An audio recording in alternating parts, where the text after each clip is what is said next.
जबलपुर में दो संडम की लड़ाई में लाखों रुपए का न सिर्फ नुकसान हुआ बल्कि इलाके में कई घंटों तक दहशत का माहौल बना रहा।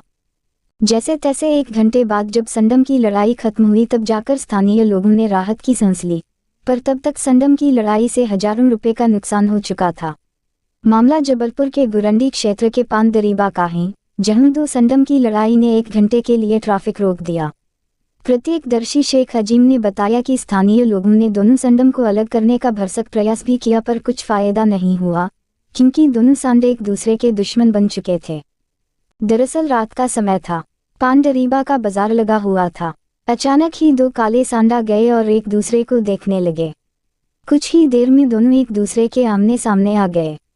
थोड़ी ही देर बाद दोनों के बीच सड़क पर लड़ाई होना शुरू हो गई।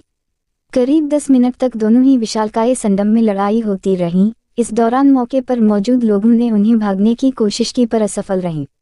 करीब 10 मिनट तक सड़क पर दोनों की लड़ाई चलती रही, तब तक के लिए रास्ता जाम हो गया। लड़ते लड़ते दोनों ही सांड अचानक ही एक ओम साईं ट्रेडर्स कपड़े की दुकान में जा घुसे। सांड को दुकान में घुसते देख ग्राहक और मालिक अपनी जान बचाकर वहां से बाहर भाग निकले।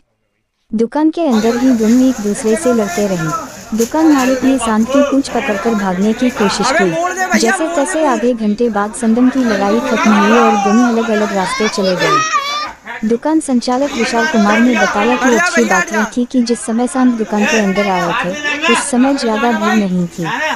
विशाल ने बताया कि संडम के आतंक से हजारों रुपए का नुकसान हुआ है। दुकान का काउंटर भी टूटा है। अच्छी बात यह है कि कोई जनहानि नहीं हुई है। विशाल ने बताया कि क्षेत्र में अक्सर संडम का आतंक देखने को मिलता है, पर नगर निगम की टीम कभी इन्हें पकड़ने की कोशिश नहीं करती है। बाइक शेख अजीम पटेल कदर से।